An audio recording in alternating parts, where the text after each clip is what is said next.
오는데 저 고속도로 사고가 나서 길이 막혔어요. 그런데 길이 막혔다고 엑sit 해가지고 이제 로컬로 가다가는 루이빌에서 더 시간이 지체될 수 있어가지고 그냥 가만히 있으려고 했는데 몽고 사역자가 어떻게 엑sit 하려고 그러더라고요. 그래서 그래 그럼 엑sit 하라고 그래가지고 엑sit 했는데 엑싯도 얼마나 차가 밀리는지 엑sit 한 것을 후회했어요. 그냥 기다리고 있으면 열릴 텐데. 근데 한참 그래가지고 엑싯에서 다시 이제 저 앞에 있는 엑싯으로 들어갔죠. 보니까 아직도 그 이머전시 카드들이 잔뜩 있고 그쪽으로 차를 한 대도 못 가게 하더라고요. 그러니까 그냥 기다리고 있었으면 오늘 예배 참석을 못했을 거예요. 그래서 그때 순간의 선택이 하나님이 그 순간 인도하신 거예요. 그래서 보통 제 경험에 의하면 이 고속도로의 길이 막혔다고 답답해서 기다리기 싫어서 엑스타면요 잘못하면 시간이 더 지체되고 더 로컬로 고생할 수가 있어서 웬만하면 다 풀리거든요. 그래서 기다리고 있자고 제가 얘기를 했는데 어떻게 엑스 쪽으로 이렇게 엑스 쪽으로 이렇게 선을 변경해가지고 물어보는 거예요. 나가겠냐고. 아이 그래 그럼 나가라고. 그때 그렇게 안 했으면 오늘 예배 못 드려요. 저희는. 그래서 항상 그런 거에는 고속도로에서 사고가 나가지고 차가 막힐 때 기다려야 되냐 엑sit 해야 되냐 정답이 없어요. 우리가 정답이 없을 때가 너무 많아요. 정답이 있는 건 있어요. 십계명이라든지 그렇죠? 하나님을 마음을 다해 섬기려든지 이건 정답이에요. 그러나 우리가 주님을 섬기는 과정에서 어디로 주님이 인도하시는 것은 주님의 인도를 따라야 돼요. 내 경험과 내 고정관념이 맞을 때도 있지만 항상 맞는 게 아니에요.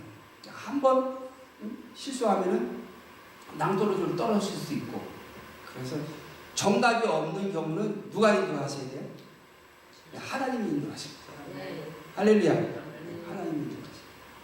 그러지 못하면 목회도 하나님의 뜻을 이루지 못하고 개인의 신앙도 열매를 못 맺어요. 그래서 정답이 있으면 모든 게 다 정답이 있다면 셰퍼드가 필요 없어요. 목자가 필요 없어요. 내가 다 알아서 정답 찾아서 가면 되지. 목자가 왜 필요해? 그런데 풀밭으로 목자가 인도했을 때는 풀을 먹는 게 정답이지만 물가를 인도했으면 물을 먹는 게 정답이지만 어디로 인도하시냐는 목자를 따라가야 돼요. 그래서 우리가 세미한 성령의 음성을 잘 분별해서 듣지 못하면 결국 신앙에 실패하고 또 다시 일어서기도 하지만 또 종국적으로는 신앙이 파산할 수도 있는 거예요. 그래서 많은 경우에 정답이 없어요. 우리는 하나님이 인도하십니다. 통치하십니다. 그로 가야 보호를 받고 또 예비한 곳으로 인도를 받고 또 필요한 곳을 공급받고 그 생명의 역사예요. 생명. 하나님이 인도하신 통치 역사예요. 대부분은 다 뭐예요? 일반적으로 교회는 하나님이 세우신 종을 통해서 인도하시는데 개인의 삶은 또 여러분 안에 계신 성령님을 통해서 말씀을 하신단 말이에요. 할렐루야? 네. 그래서 제가 판단을 잘해서 예배에 참석한 게 아니라 하나님이 인도를 해주셨어요. 제가 처음 판단은 그냥 기다리자 했어요. 그런데 우리 몽고 사역자가 어떻게 해서 엑sit 옆으로 가더니 나오겠냐고 그래요. 그래서 아이 그래도 그렇게 해라 했는데 결국 그렇게 됐어요. 또 거기 나가가지고 랩스 할까 라프트 할까 그래서 라이트 하자고 그래가지고 이렇게 해서 잉 돌아서 한 엑sit 앞으로 갔어요. 시간에 맞췄는데 좀 늦었지만 도착을 했어요. 그래서 우리가 주님 앞에 설 때까지 사단이 우리 믿음을 무너뜨리려고 얼마나 우리 생각을 미혹하고 그냥 감정을 격동시키고 우리 환경을 통해서 어렵게 만들 때가 많아요. 그때 하나님의 인도를 잘 받으려면 우리가 오늘 전날 사명, 믿음에 대해서, 사명의식에 대해서 바로 알고, 그리고 또 하나님의 인도를 받으려면 마음이 청결해야 돼요. 근데 마음이 청결하기가 힘들어요. 예. 우리 속에 죄성이 있고 또 이 환경을 통해서 계속해서 마귀가 우리의 믿음을 도둑질하려고 우리 영성을 파괴하려고 하기 때문에 청결하게 하기가 힘들어요. 그래서 끊임없이 영성 개발에 힘써서 클리어 컨시언스를 유지하지 못하면 믿음에 파산한다고요. 그 믿음은 무슨냐? 순종하는 믿음에 파산하는 거예요. 신뢰하는 믿음은 있는데 순종하는 믿음에 파산하면 내가 그 뜻대로 행하는 자라야 열매를 맺고 천국 가거든요. 천국 가는 믿음은 파산한다 그거예요. 그래서 보통 믿음과 선한 양심을 가져라. 믿음과 선한 양심을 가져라. 그 선한 양심을 갖지 못하면 내가 신뢰하는 믿음은 있어도 결국 믿음에 파산하게 돼요. 순종하는 믿음의 삶을 못 살게 돼요. 그러면 선한 양심을 갖는 그 선한 양심은 뭐냐? 그게 상처 치료요, 영성 개발이요, 우리 죄 속에서 나오는 소유의식을 극복하는 거, 청직의식을 개발하는 거요, 성령의 사랑을 의지해서 the desire of simple nature를 지속해서 오버컴하는 거예요. 그래서 우리가 성령 가려고 할 때도 내 죄성을 극복해서 선한 양심을 개발하고 유지하고 발휘하기 위해서 성령의 내적 능력인 사랑을 달라야 돼요. 우리가 거기에는 별로 관심이 없고 외적 은사, 외적 능력을 추구할 때가 많아요. 그래서 은사 쫓아가다가 은사로 망했다는 얘기를 제가 예전 30-40년 전부터 듣고 왔어요. 은사 쫓아가다가 은사로 망한다. 예언 좋아하다가 예언으로 망한다. 그리고 은사가 하나님께서 오는 은사고 예언도 하나님이 우리 신앙을 위해서 주시는 예언인데 왜 은사 쫓다 예언 쫓다 망하게 되느냐? 첫 번째, 믿음에 대해서 바르게 알지 못하고 은사나 예언을 사모하게 됩니다. 믿음은 뭐라 그랬어요? 충성. 내가 하나님 앞에 내 사명 감당해서 충성하고자 우리가 외적 능력으로 은사를 구하는 거예요. 두 번째, 외적 능력 이전에 뭐가 있어야 돼요? 청결한 마음. 그러니까 우리 생존 본능에서 나오는 소유의식, 탐심의 우상숭배를 극복해야 돼요. 우리가 생존하기 위해서는 소유가 있어야 되니까 자꾸 소유의식이 어린애서부터 가지고 있어요. 본능으로 가지고 있고 죽을 때까지 육신의 본능이 있어서 누가 내 소유를 손해를 끼치면 분노하게 되고 내 명예를 누가 실추시키면 분노하게 되고 내가 하는 일을 회방하면 분노하게 되죠.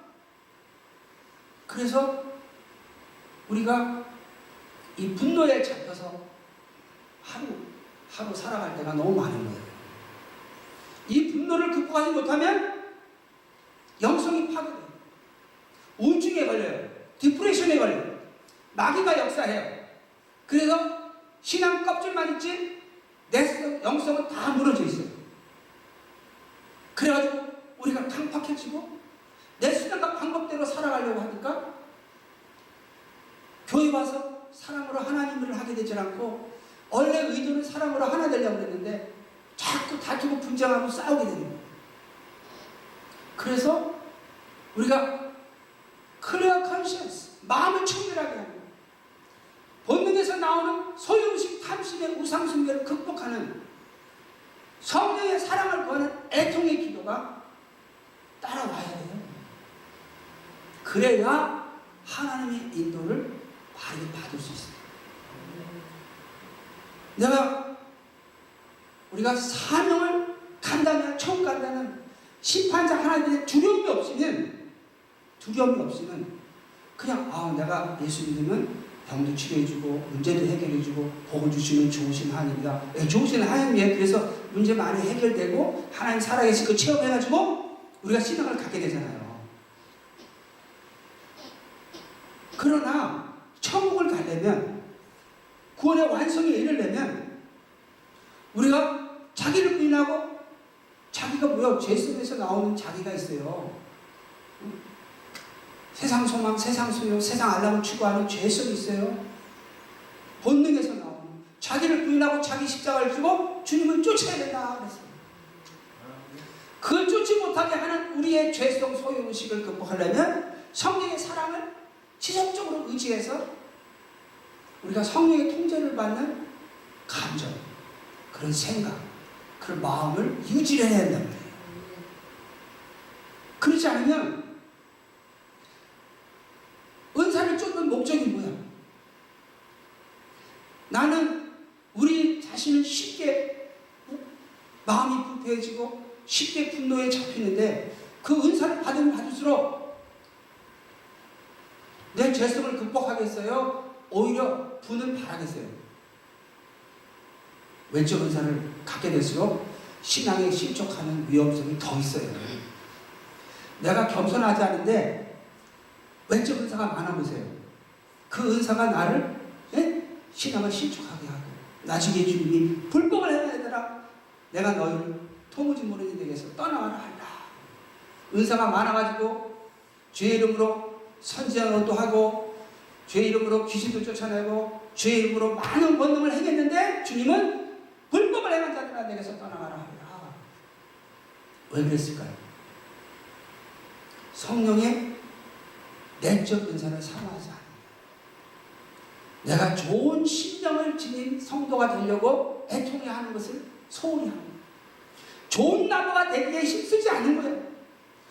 삶의 문제에 얽매여가지고 이 문제 해결하고 저 문제 해결하고 하려면 어떻게 돼요? 자꾸 외적 축복, 외적 은사가 필요한 거예요. 그래서 외적 은사를 쫓아다니고 외적 축복을 쫓아다니다가 나중에 신앙이 파산하고 만다 그 말이에요. 하나님이 주신 계시도 내가 올바른 믿음에 서 있지 못하면 그 계시를 잘못 받을 수도 있고 바르게 하나님으로부터 온 계시를 받았다고 해도 바르게 해석하지 못하고 바르게 해석했다고 해도 내 마음이 부패해 있으면 바르게 적용하지 못하고 바르게 적용했다고 해도 마음이 부패해지면 끝까지 그 말씀을 붙잡고 인내하지 못한단 말이에요.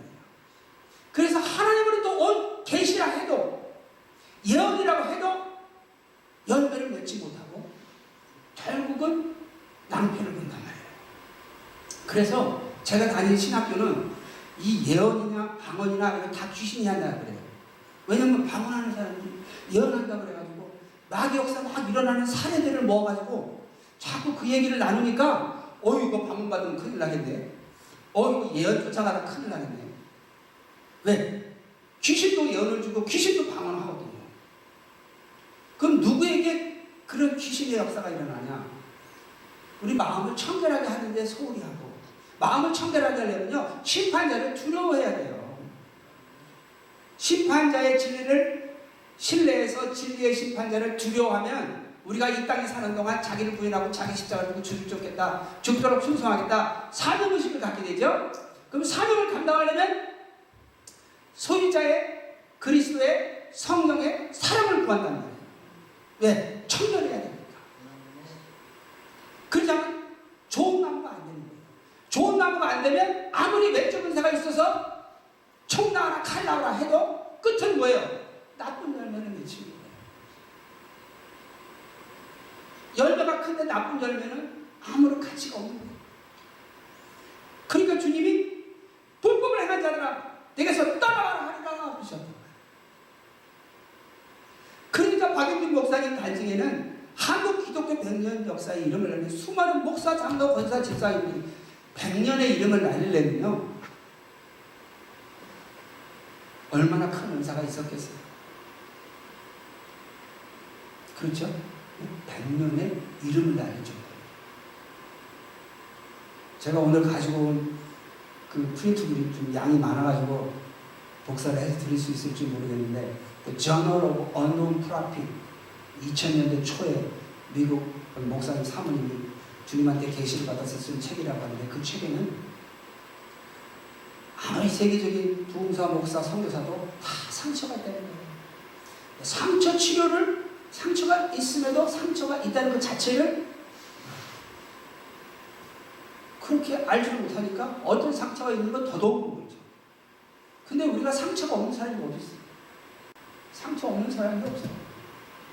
네, 우리도 연약하고 우리가 같이 더불어 사는 사람도 연약하기 때문에 부딪히죠. 돌들이 산에서 내려올 때, 돌들이 이렇게 내려올 때 이제 물을 타고 내려오거든요. 물에.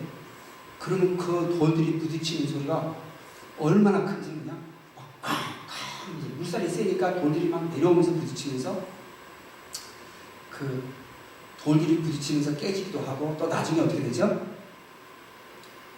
물 가운데서 부딪히니까 물이 없이 막 부딪혀서 깨진 거는 막 날카로운데 물 속에서 부딪히면서 계속 내려오는 돌들은 동글동글해요. 할렐루야? 네.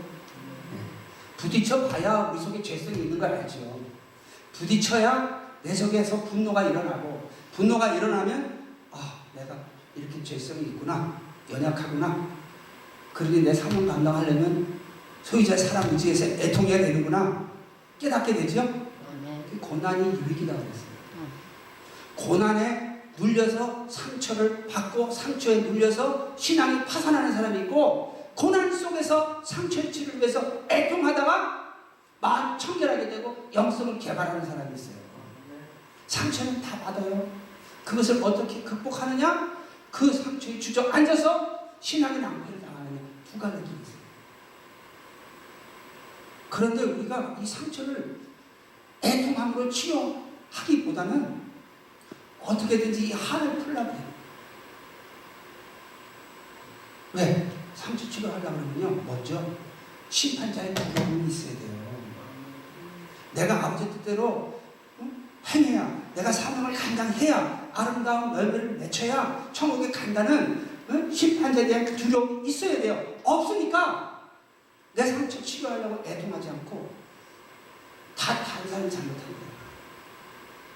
나는 잘못이 없고 다 다른 사람이 잘못한 거예요. 우리 하나님은 내 상처를 통해서, 내 고난을 통해서 내 영성을 개발하려고 allow 하신 환경인데, 하나님 뜻을 모르니까, 심판자의 진리를 모르니까,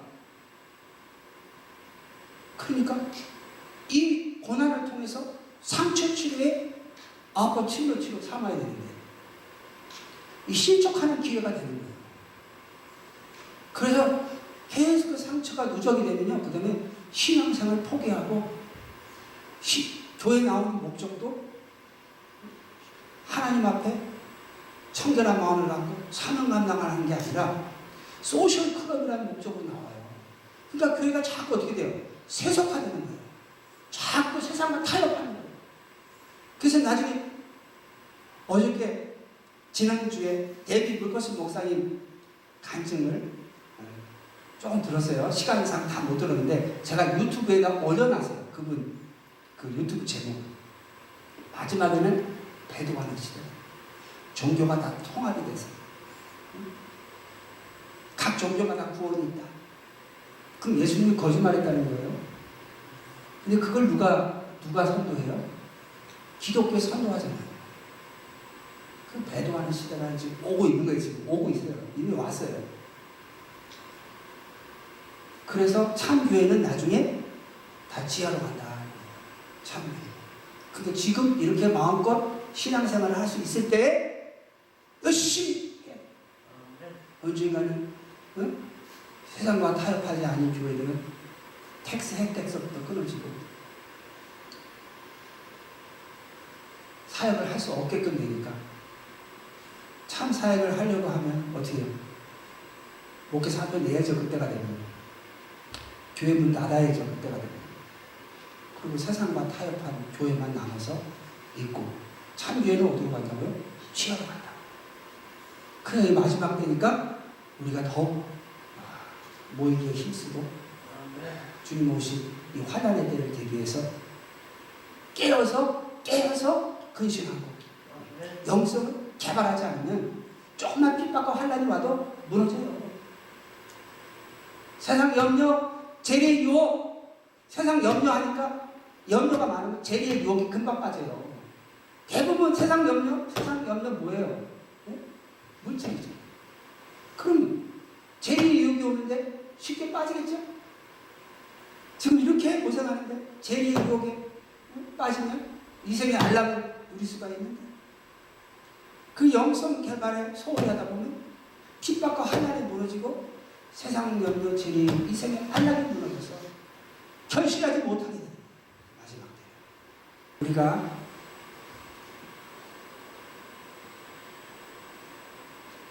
구원이란 무엇이냐? 구원이란 무엇이냐를 알려면 구원이 무엇이냐를 알려면 예수님이 누구시냐를 알아야 돼요. 믿음이 무엇이냐를 알아야죠. 구원이 무엇이냐? 구원의 복음. 복음을 알아야죠. 복음을 알려면 복음을 믿으니까 믿음에 대해서 알아야 되죠. 그러면 또 믿음의 대상은 누구예요? 예수 그리스도니까 그리스도에 있어서 알아야 돼요. 네. 그래서 일단 복음이 무엇이냐?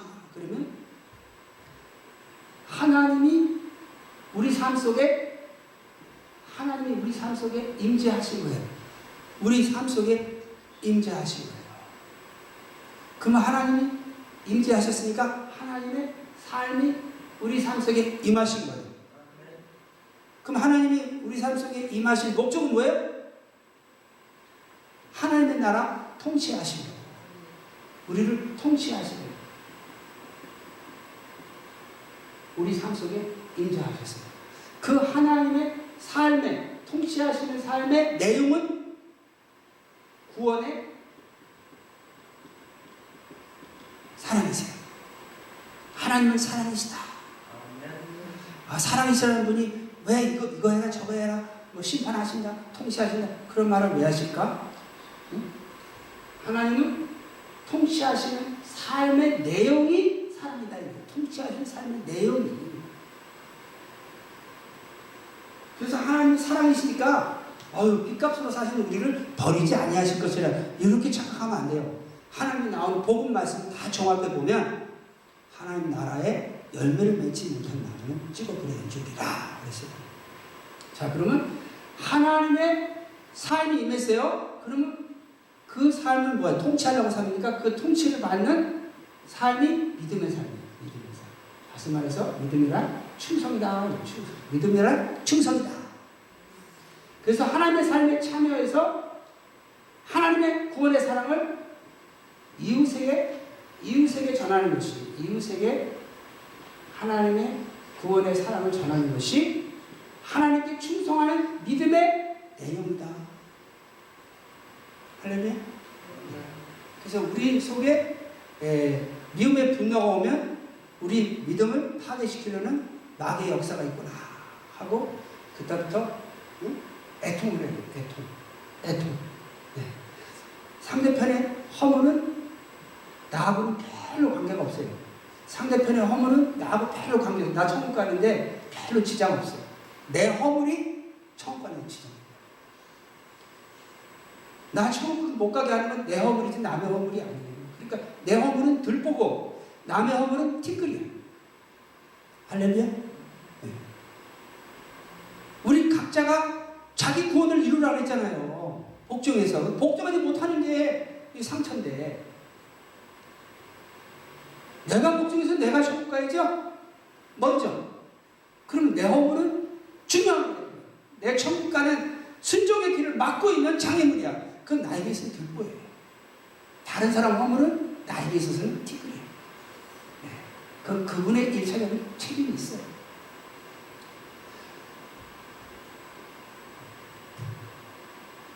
우리 상처가 치료돼야 하나님의 삶에 순종해서 참여해서 하나님의 사랑을 이웃에게 전할 수 있기 때문이다.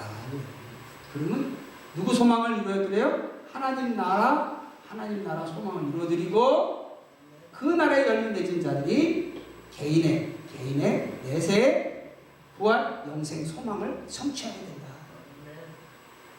그래서 이것을 뭐라 해요? 이것을 우리가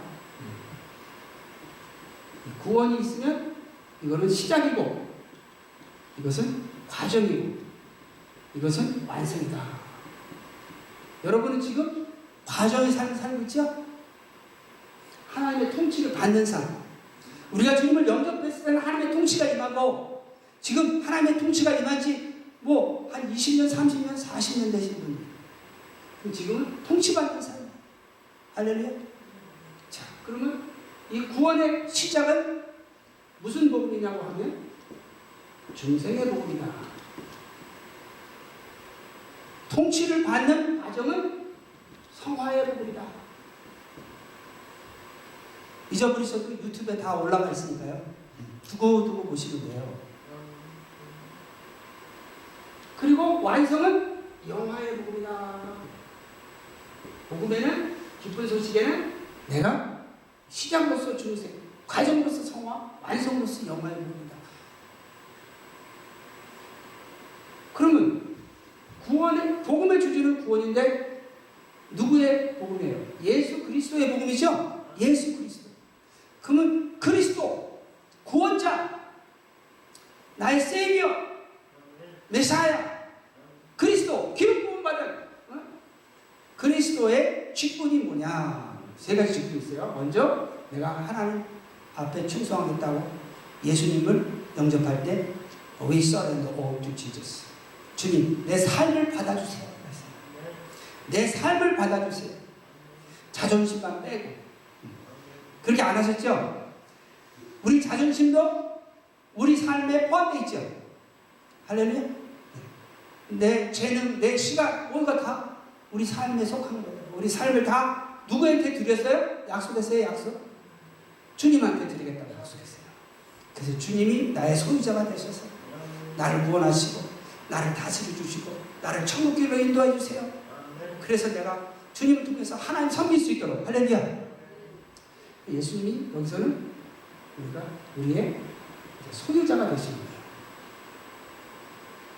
예수님이 우리 삶 속에 오너로 계시는 거예요.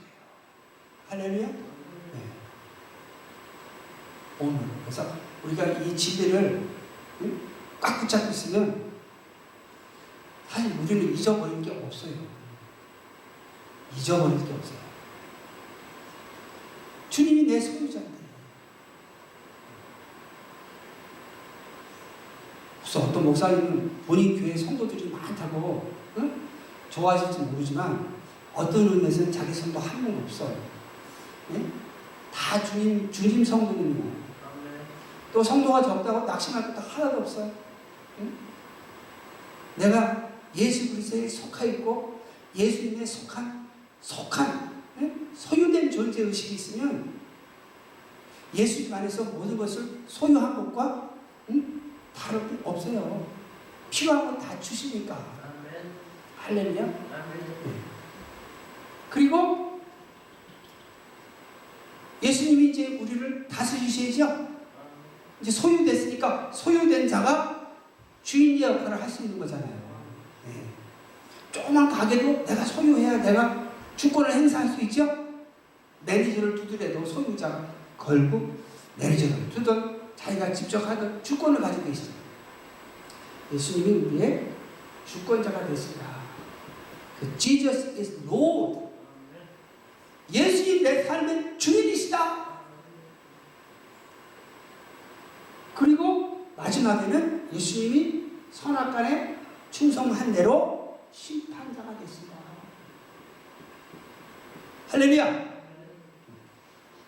예수님이 심판자인 걸 모르면 또 많은 교회들이 예수님은 상급만 심판하시는, 믿는 자들에게는 상급 심판만 하신다는 거예요. 그러니까 상급, 큰 상을 주느냐 적은 상을 주느냐를 심판하신다고 그렇게 가르쳐요. 성경 어디에 그렇게 돼 있어요. 하나님의 심판이 당신의 하나님의 집에서부터 시작된다고 해요. 게으르고 악한 종은 누구 종이에요? 누구 종? 예?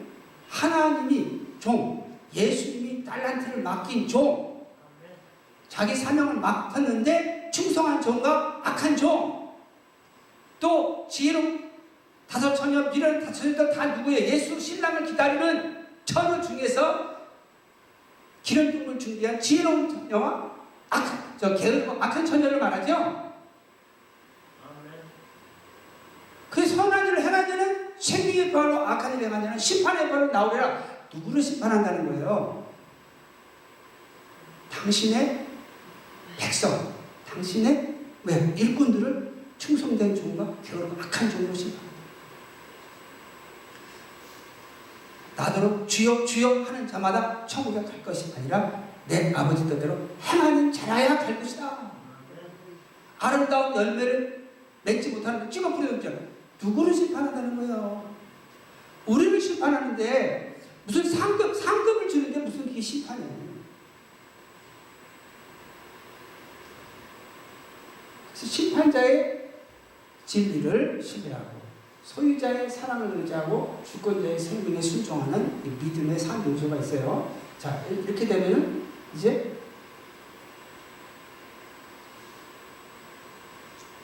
이것이 바로 이제 구원의 길이에요. 구원의 도. 자, 구원의 도. 근데 이 구원의 도는 어떻게 해서 우리가 갖게 됐죠? 하나님께 충성하겠다고 회개하고 하나님께 충성하겠다고 회개하고 하나님께 충성하겠다 그러면 하나님께 충성하려면 누구를 통해서 충성할 수 있어요? 예수님 통해서 충성할 수 있어요. 예. 예수님 통해서 충성할 수 있는 은혜를 받고 그래서 예수님 통해서 하나님께 충성함으로 하나님을 섬길 수가 있다. 그리고 하나님께 충성하겠다고 회개하고 그리고 예수가 그리스도라는 복음을 믿음으로 여기서의 믿음은 신뢰하는 믿음이죠. 즉 복음 즉 하나님께 충성하겠다고 새 언약을 맺는 믿음이에요. 새 언약을 지키는 믿음이 아니라 새 언약을 맺는 믿음으로 우리가 구원을 받았어요. 그 구원은 구원의 시작이다. 그러면 충성하겠다는 약속대로 하나님과 언약을 맺은 믿음으로 언약에 충실한 삶을 사는 것은 구원의 과정이다. 최종적으로 구원의 완성에 들어가는 거죠. 우리가 죄의 종이었죠. 죄의 종이었죠. 죄의 종이는 뭐라 그래요? 세상의 종이라고 할 수도 있고 세상의 종은 또 마귀의 종이라고 할 수도 있고 그 종살이를 하고 있었어요.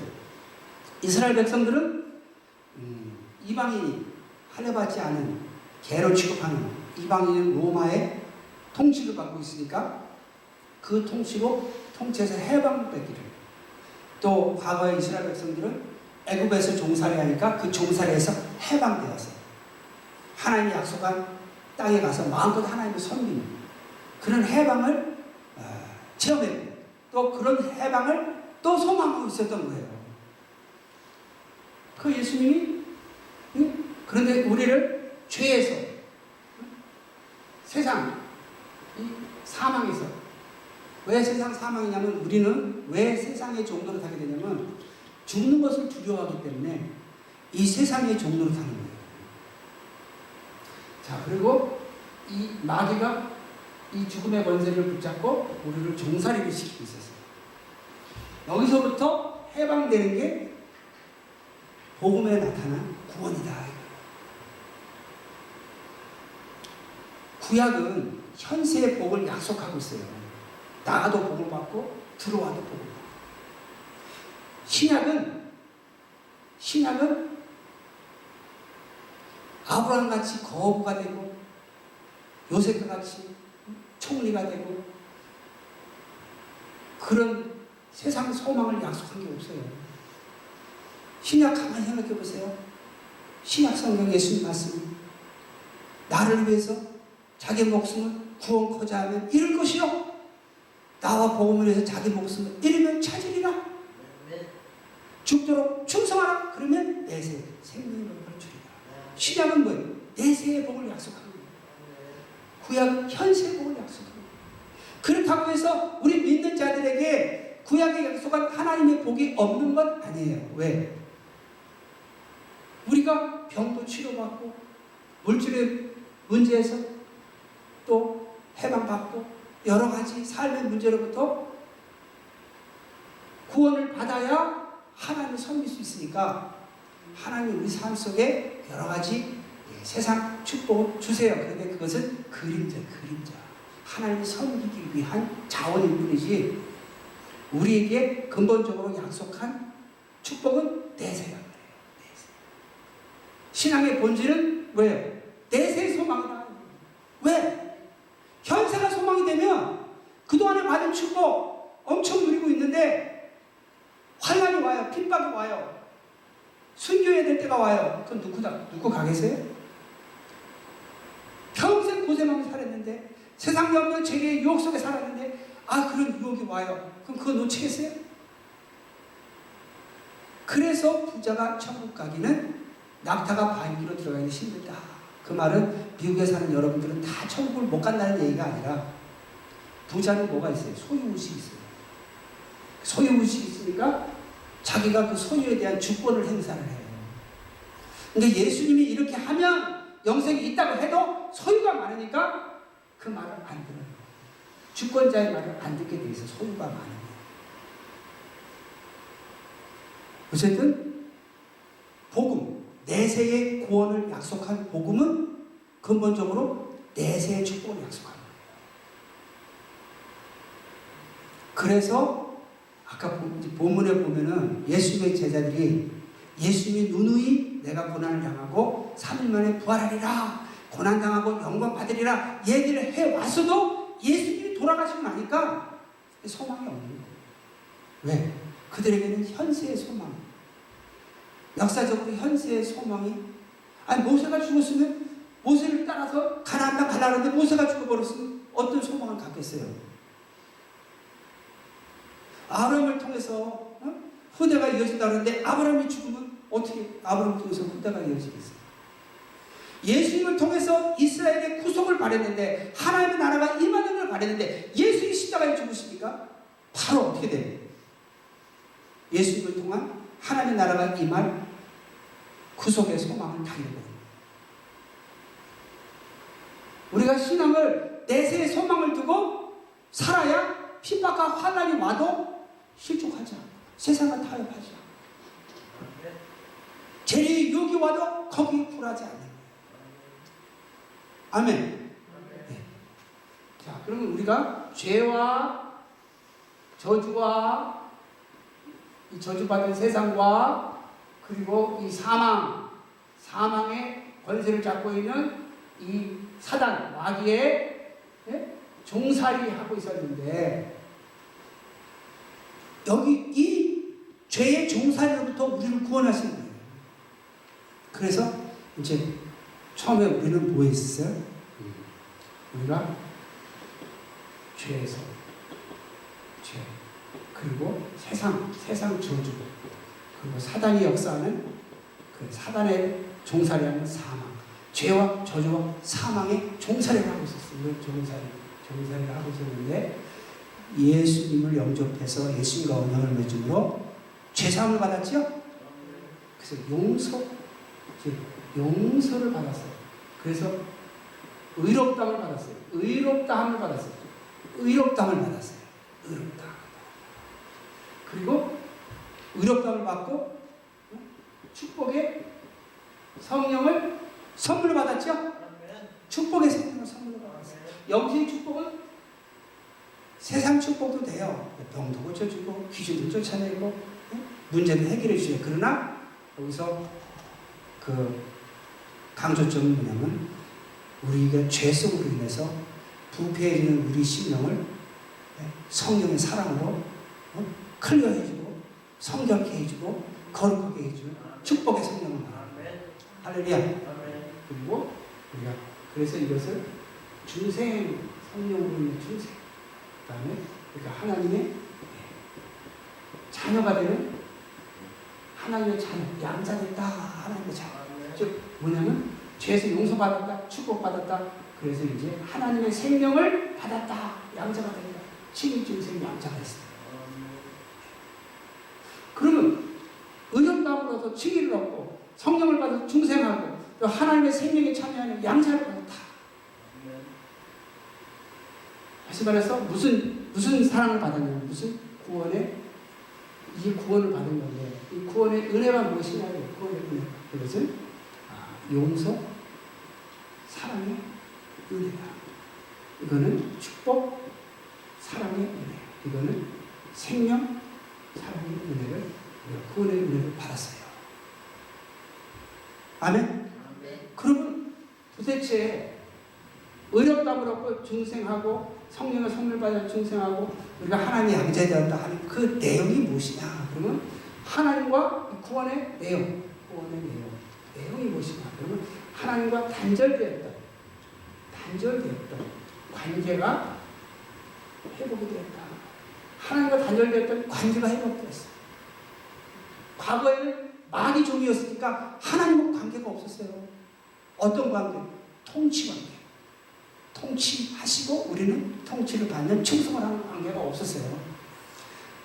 관계가 없으니까 당연히 교제도 단절되었죠. 근데 그 단절된 관계를 회복받았다. 용서받았어. 그리고 축복의 성령을 받아서 이제 축복의 성령을 통해서 하나님과 교제할 수 있게 되었다. 하나님과 교통할 수 있게, 펠로십, 교제를 통하면 어떻게 돼요?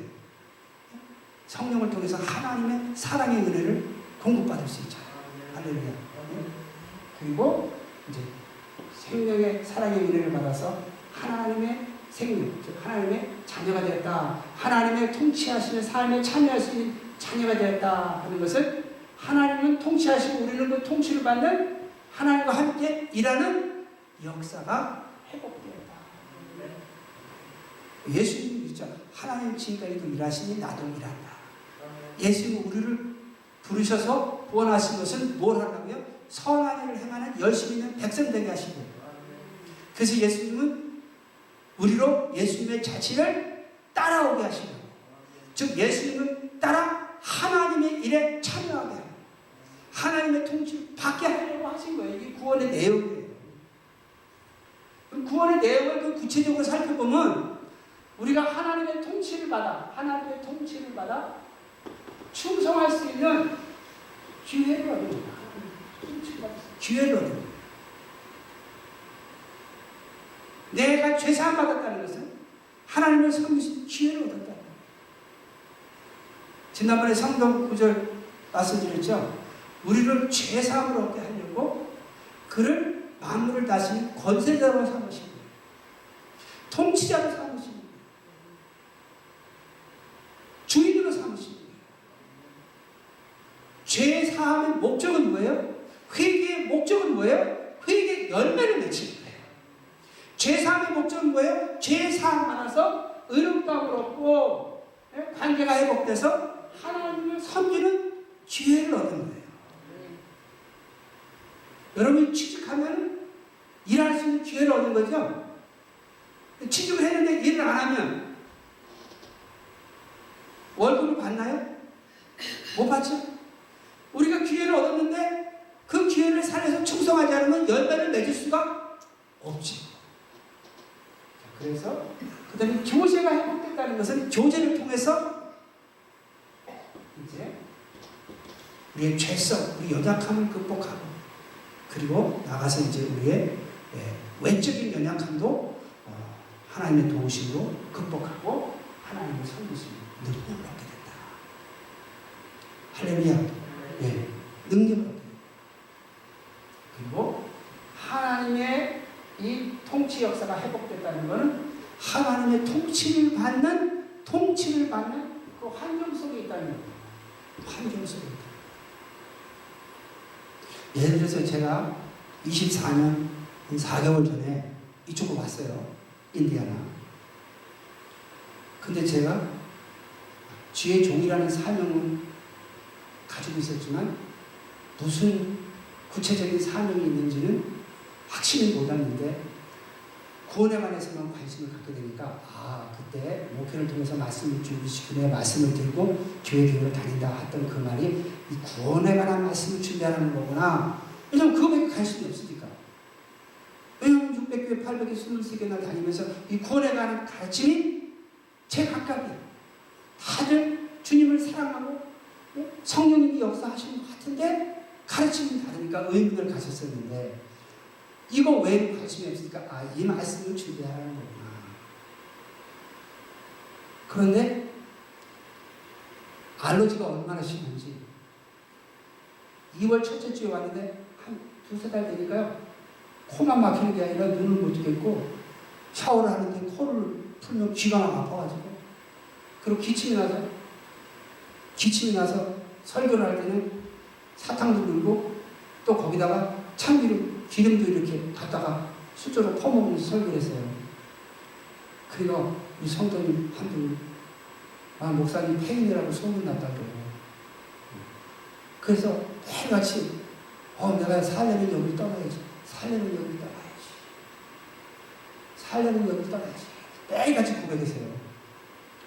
근데 한 번은 양로원에서 찬양하는 소리를 듣고 어느 미국 교회에 이렇게 저녁 예배 콘서트를 초청을 받아서 몇 분 안 되는 성도님들 모시고 가는데 거기서 내가 그랬어요. 나의 콧물이 자꾸 나고 기침이 나서 내가 이거 양로원 와서 몇 번 찬양 해보려고 했는데 콘서트를 못한다고 기침이 나고 할 수 있을 만큼만 해달라는 거예요.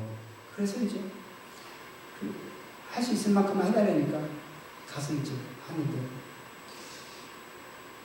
그러다가 이제 얘기하다가 무슨 얘기를 했냐면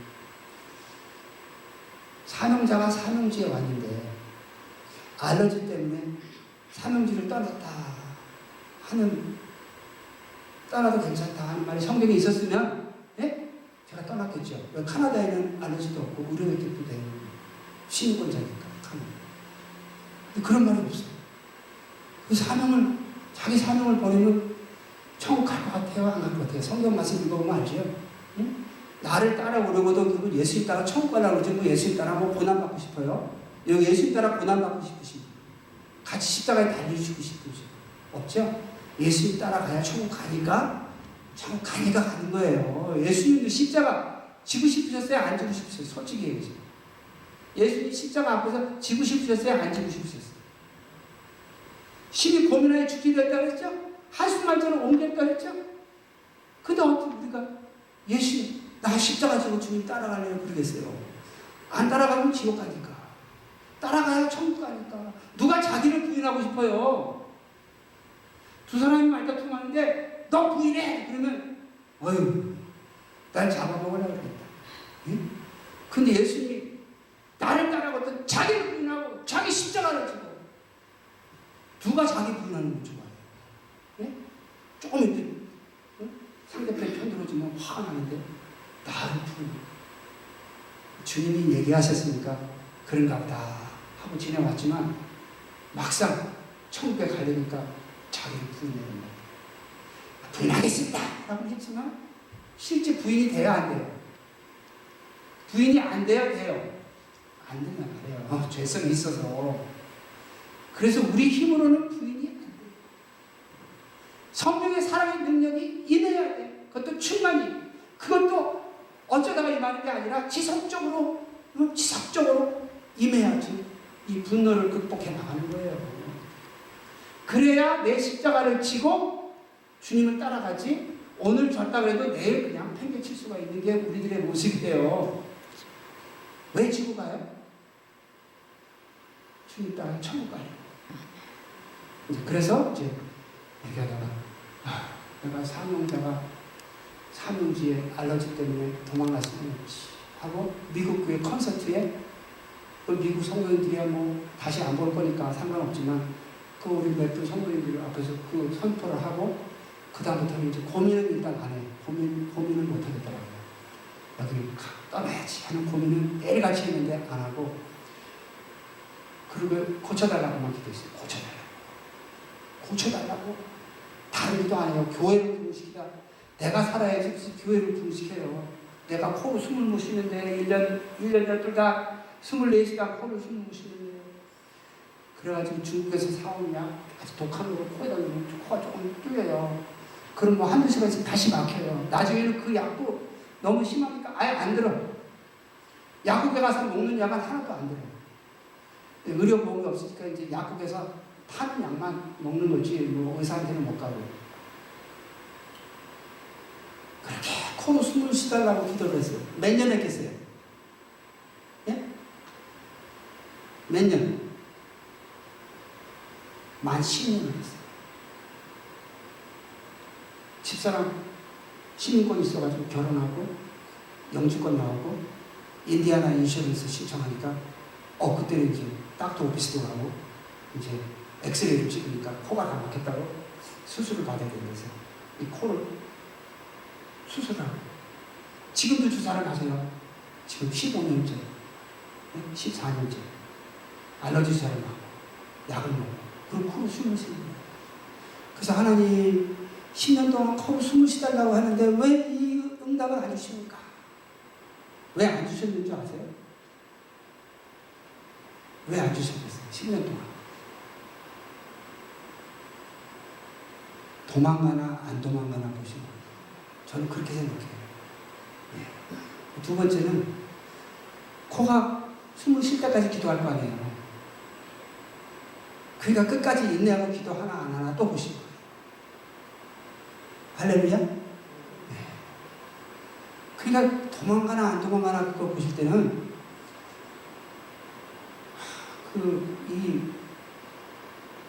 그냥 세상 소망이 없어요. 그냥 두려워서. 하나님 두려워서. 내 사명 버리면 지옥 가겠다. 두려워서. 우리가 그래야 할 때가 많아요. 아브라함한테 이삭을 바치라고 할 때요. 이삭을 바치라고 할 때 만민의 조상이 되는 하나님의 약속이 성취되기를 소망해서 이삭을 바쳤겠어요? 하나님이 두려우니까 바치라고 그랬으니까 예? 억지로 하나님을 경외해서 바친 거지. 우리가 많은 일을 할 때요. 내가 이거 하면 뭐 이렇게 뭐 부자가 되고 이렇게 하면 내가 성공하고 이렇게 하면 뭐 그렇게 그 소망을 갖고 시작을 할 수도 있겠지만 그 믿음 갖고 가다가 핍박과 환난이 오거나 세상 염려 유혹이 오면요 결국 주저하게 돼요. 사명의 근본 자세는 뭐예요? 내가 이 사명 놓치면 지옥 간다는 거예요. 그게 근본이에요. 그게 예수님이 가르쳐준 가르침이에요. 우리 딸이 2016년도 저희 아버님 돌아가셨을 때 오산리 순복음 기도원에 이제 갔어요. 왜냐면 큰딸이니까 둘이 그때 중학생이었는데 가다 보니까 이 교회를 세우신 여호수아 네? 네, 그 목사님 묘비가 이렇게 그 묘지 이렇게 올라가는데 이렇게 있더라고요. 이렇게 올라가서 저희 아버지 어머님은 2020년에 돌아가셨는데 그 묘지가 바로 최자진 목사님 묘지 바로 이렇게 앞에 있어요. 바로 앞에. 그래서 조일기 목사님, 김선희 사모님, 최자진 목사님 그 앞에 두 분이 무덤이 있어요. 밑에죠, 밑에 앞에를. 근데 얘가 이제 계속 울더라고요. 그래서 복이야, 그만 울어. 그러니까 뭐라 그런지 아세요?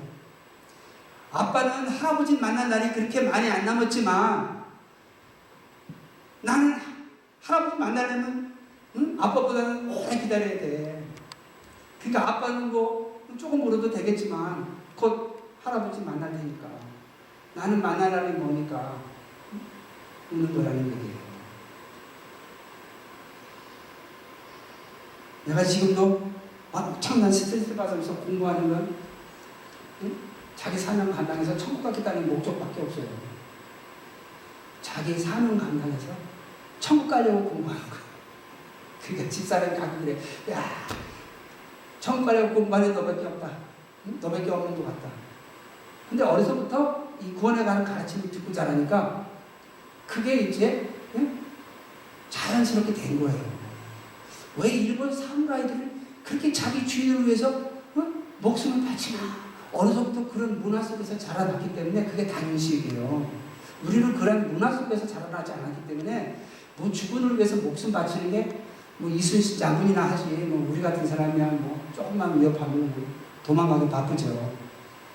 문화가 그런 거예요. 그러니까 어려서부터 이 말씀을 자꾸 익혀서 이 말씀이 우리 마음 안에 새겨지면 그게 우리 체질이 되고 문화가 되는 거예요. 영적인 문화. 그래서 자꾸 말씀을 반복해서 듣고 읽고 묵상하고 마음 생각을 지켜나가야 된다. 할렐루야. 그래서 도대체 구원이란 무엇이냐? 구원이란 무엇이에요? 하나님께 충성할 수 있는 삶을 얻은 게 구원이다. 그러니까 충성할 수 있는 삶을 얻었으니까 생명을 얻었으니까 이제 어떻게 돼요? 살아야지. 열심히 살아야지. 안 살면 열매를 못 맺는 거예요. 게으르고 악한 종이 알곡이 아니라 쭉정이가 되는 거예요. 그러면 이제 배도한 것이요 지옥에 간 거다.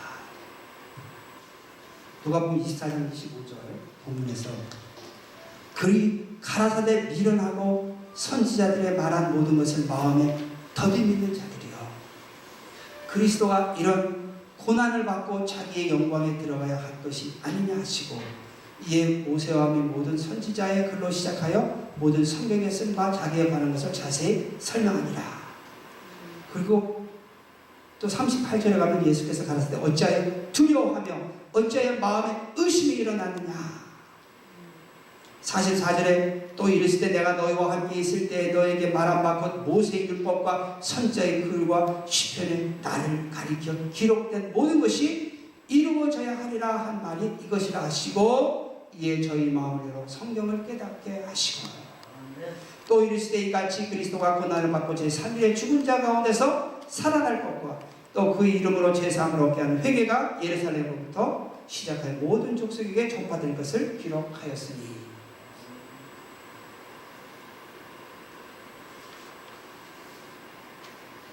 자, 이 제자들이 이렇게 예수님의 말씀을 들을 때는 믿었을 거예요. 예수님 말씀을 내가 3일 고난을 당하고 3일 만에 부활하실 것을 할 때 난 못 믿겠습니까? 그런 제자가 있었겠어요?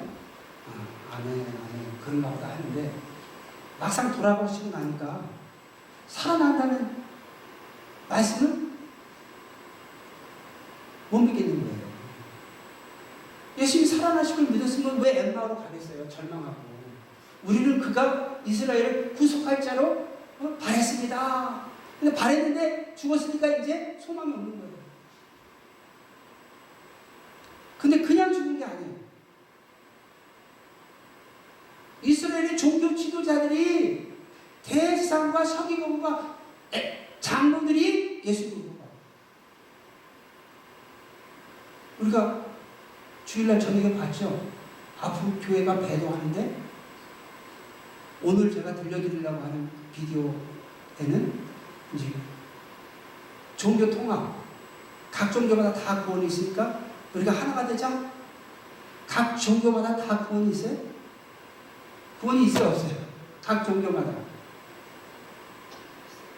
오직 예수 그리스도를 통해서만 하나님을 섬길 수 있고 하나님께 갈 수가 있죠? 오직 구원은 예수 그리스도로 말미암죠? 근데 지금은 아니에요. 그래서 어떤 교회는 절간에 가서 같이 예배드리고 또 그분들 초청해서 교회에서 같이 예배드리고 그래요. 오늘 들려드려야 할 그 비디오를 제가 3번째 유튜브에다가 제목에다가 올려놓을 테니까 그거를 또 보세요. 그리고 내가 집사님 한 분한테 그 봐야 할 유튜브를 다 집어넣을 테니까 다 좀 나눠주세요. 예? 그럼 제가 교회에서 안 들어도 되잖아요. 시간적으로. 시간을 세이브하니까. 예, 그렇게 해서.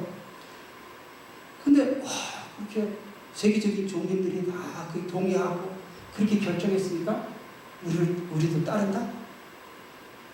종교 지도자들이 예수님 이단이라고 하나님을 모욕한 자라고 십자가 못 박았으니까? 그리고 죽으셨으니까? 이게 끝난 거 아니에요? 절망하게 되는 거예요. 그러니까 예수님이 예루살렘을 떠나 엠마오로 가는 절망하는 제자들에게 찾아가셔서 책망하시는 거예요. 왜 이렇게 미련한 자들아 더 믿느냐 하면서 이 말씀을 다 이렇게 해석해 주는 거예요. 자, 종교 지도자들이 해석한 말씀과 예수님에 관해 써 있는 구약의 말씀을 예수님의 해석과 달랐다. 앞으로 이제 마지막 때 예수님의 말씀까지도 막 지도자들이 다르게 해석할 때 우리는 누구 말을 들어야 돼요? 예수님 말씀 들어야지. 네. 타락한 세속화된 종교 지도자들의 얘기를 들어요. 이 제자들은 책만 받고 돌이켜서 끝났지만 이 마지막 때는 돌이킬 기회가 없어요. 짐승표 받아버리면 끝나는 거예요. 두 번째는요, 예수님 그랬어요. 이같이 그리스도가 고난을 받고 제3일에 죽은 자 가운데 살아날 것과 그리스도가 이런 고난을 받고 자기 영광에 들어가야 할 것이 아니냐. 예수님은 우리에게 본을 끼쳐 자치를 끼쳐 우리로 그 자치를 따라오게 하셨다 그랬죠? 우리가 그리스도와 함께 고난을 받아야 될지니라, 영광을 받기 위해서 고난을 받아야 될 것이니라 그랬죠? 예수님이 약속한 십자가의 길, 주님 따라가는 길이 좁은 길이라 그랬죠? 자기 목숨을 구원하자 하면 잃을 것이라 그랬죠? 어디 예수를 영접하면 천국 티켓을 따라오라고 어디 그런 약속이 어디 있어요? 그건 성경을 잘못 해석한 거지. 현세의 영생을 내세의 영생으로 잘못 해석한 거지. 우리 삶 속에 임한 하나님의 나라와 내세 우리가 들어갈 하나님의 나라 다른 거예요. 현세 우리 삶 속에 우리에게 주신 현세의 영생은 영적인 삶이에요. 잘 살아야 결국은 내세의 영원한 영생을 받게 돼 있어요. 그래서 요한복음과 요한서신을 제외한 공간복음과 서신서에는, 다른 서신서에는 내세는, 영생은 내세에 받게 돼 있어요. 내세에 받게 돼 있어요. 내세에 받게 돼 있는 영생이라고 나와 있어요. 그러니까 우리가 은혜로 구원받아서 은혜로 간다는 말의 뜻을 제대로 알아야 돼요. 우리가 은혜로, 심판자의 진리의 은혜로 죄사함, 기회로, 소유자 그리스도의 사랑의 은혜로 우리가 축복의 성령 받아서 교제가 회복되어서 교제를 통해서 충성할 수 있는 능력을 힘입게 돼요.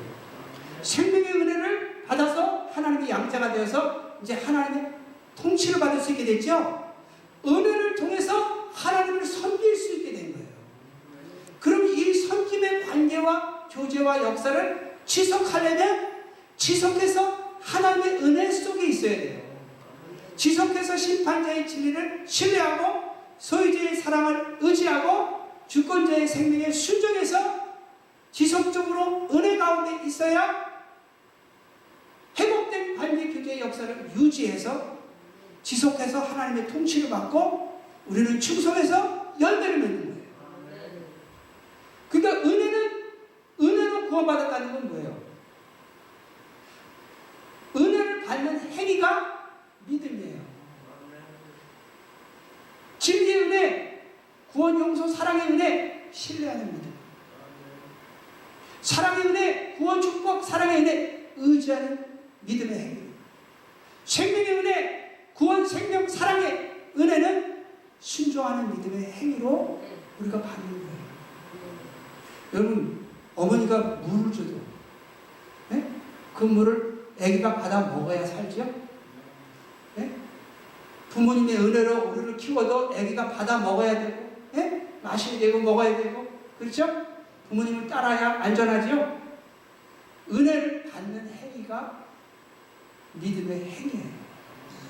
여러분 구원받을 때 믿음으로 구원받았죠? 그 믿음의 행위가 있었으니까 구원받은 거예요. 내가 말씀을 듣고 내가 그 말씀을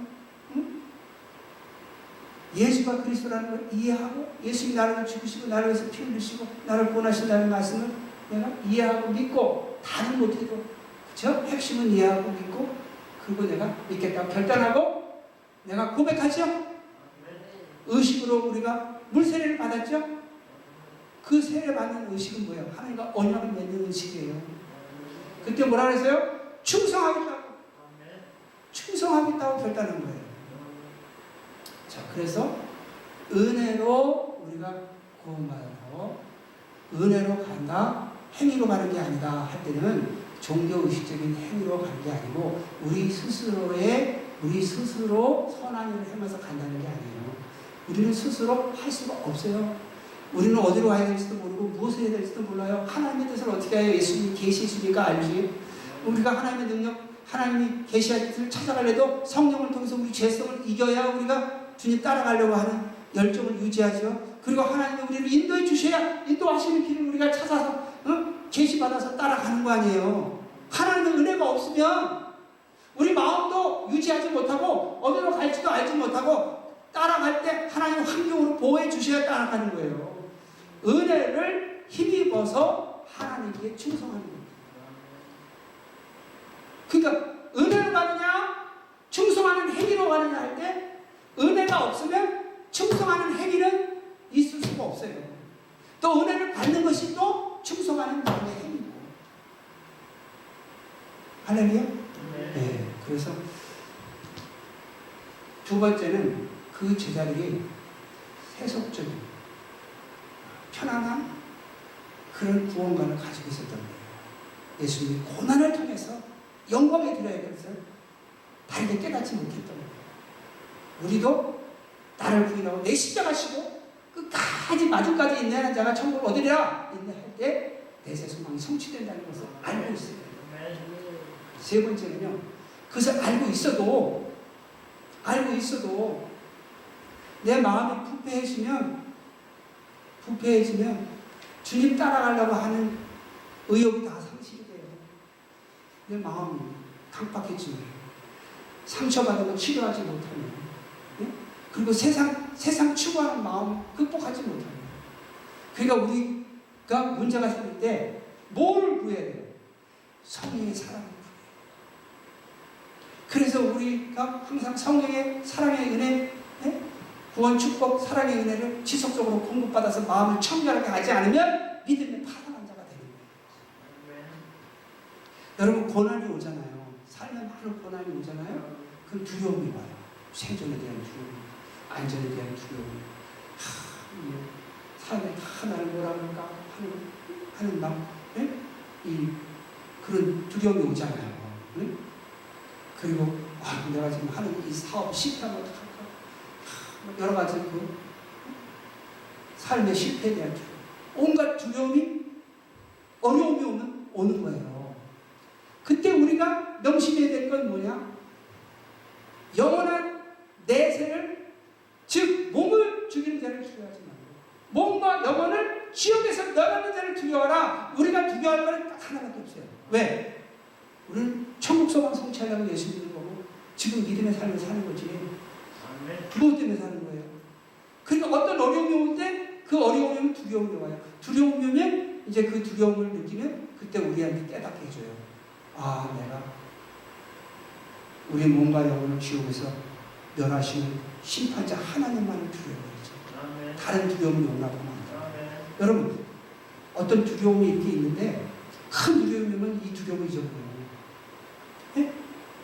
코에 점이 이렇게 이만한 게 있다고 어떤 아가씨가 맨날 고민하다가 코에 암이 걸리면 이 점에 대해서 걱정 안 해요. 우리가 근원적인 두려움, 거룩한 holy fear of God을 갖고 있으면 이 세상 어떤 어려움이 가져오는 두려움을 극복할 수가 있어요. 그러면 하나님에 대한 두려움은 뭐냐? 내가 사명 감당을 해야 천국 가지. 사명의식을 다시 시도록 시키는 거예요. 어려움이 오면 두려움이 오죠. 두려움이 오면 하나님만을 두려워해야 돼요. 그럼 내가 하나님을 왜 두려워해요? 내 세상을 성취하려고 그러죠? 그러면 내가 사명 감당해야지. 사명의식을 다시 일깨우는 거예요. 신뢰하는 믿음이에요. 아, 나 심판될지. 신뢰하는 믿음은 유지합니다. 그럼 신뢰하는 믿음은 순종하려고 하는 거죠? 순종하겠다고 하는 결단이죠? 그럼 순종하려면 영성이 있어야 순종하죠. 그러니까 그때부터 영성을 다시 불러일으키려고 지금 분노, 어려움이 오니까 두려움, 그 다음에 상처, 분노로 가득 찼는데 불평의 분노, 예? 미움의 분노, 절망, 슬픔의 분노가 찼는데 어떻게 주님을 따라서 내 사명을 감당하는 충성의 삶을 살겠어요? 분노를 극복해야지. 그러려면 이 분노를 극복하게 달라고 성령의 사랑 달라고 애통해야 되죠? 근데 성경에 뭐라 그랬어요? 너희들이 구할 때 감사함으로 아뢰라 그랬죠. 그리고 또 여호와를 기뻐하는 것이 너의 힘이라고 그랬죠. 아니, 내가 지금 내 죄성을 극복하기 위해서 성령의 사랑 달라고 내가 그 성령의 사랑으로 죄성을 극복해서 진실한 청지기의식 영성을 개발하려고 크라이아웃 애통하는데 어떻게 감사와 기쁨으로 하느냐? 라는 의문을 가지시는데 이 감사와 기쁨으로 기도해야 할 이유가 뭐냐면 받은 줄로 믿으라. 너희들이 구하는 것은 받은 줄로 믿으라. 그러면 그대로 되리라. 그러면 우리가 소풍 가기 전에도 기쁘죠? 여행 가기 전에도 기쁘죠? 안 갔어도 우리가 응답을 받기 전에도 응답 받을 줄 믿으면 기뻐요? 안 기뻐요? 근데 안 기쁘고 자꾸 슬픔과 절망 속에 빠져 있고 내가 감사 안 하고 불평의 분노 속에 빠져 있으면 응답 될 거라고 믿는 거야? 안 믿는 거예요? 그러면 얻을 줄로 생각하지 말라 그러죠? 그러니까 우리가 꼭 받아야 될 거는 어떻게든지 믿어지지 않아도 예? 믿는 태도라도 가져야 되잖아요. 어떤 사람은 화가 이렇게 나도 예? 화를 바라지 않고 참으면 그 사람은 예의 바른 사람이야. 아, 이 사람은 성숙한 사람이야. 분노는 본능이니까 끌어오르는데 내가 여기서 화내면 안 되지. 참으면 예의 바른 사람. 우리가 하나님 앞에 예의가 있어야 되잖아요. 기도하려고 하면. 그러니까 불평의 분노가 일어나도 내가 용납을 안 하는 거예요. 하나님 앞에. 왜? 감사로 기도하라고 그랬어. 내가 절망스럽게 분노가 와도 내가 그것을 얼라워 안 하는 거예요. 물러가라! 응? 하고 내가 기쁨을 갖겠다 결단하는 거예요. 그러면 기쁨을 솟는 건 아니에요. 우리가 그냥 그렇게 태도를 취한 거예요. 내가 화가 안 나는 게 아니에요. 예의를 차리는 거지. 예? 막 욕을 해주고 싶어 참는 건 예의지. 예? 속에서 화가 없어진 건 아니죠. 그래도 이런 태도를 취하면 믿음의 태도를 취했기 때문에 하나님의 은혜를 받을 그릇을 준비하는 거예요. 그러니까 고난이 오면 하나님 두려움이 와요. 두려움이 오면 하나님만을 두려워해야 된다는 걸 깨닫고 사명의식 갖게 되죠. 사명의식 가지고 내가 충성해야 되니까 영성 개발해야 되죠. 영성 개발을 하면 성령의 사랑 받아야 되죠. 그러려면 애통해야 되죠. 내 죄성부터 애통해야 되죠. 죄성이 그 나의 신앙에 걸림돌이 된다는 걸 깨달을수록 더 애통해야 하며 사랑을 구하죠. 그래서 청결한 마음 유지하려고 하죠. 그럴수록 우리는 어떻게 돼요? 감사와 기쁨의 태도를 가져야 돼요. 불평의 분노, 미움의 분노, 절망, 슬픔을 용납하면 안 돼요. 아멘. 하다 보면 또 시간이 자꾸 가니까 여기서 끝내겠습니다. 기도하시겠습니다.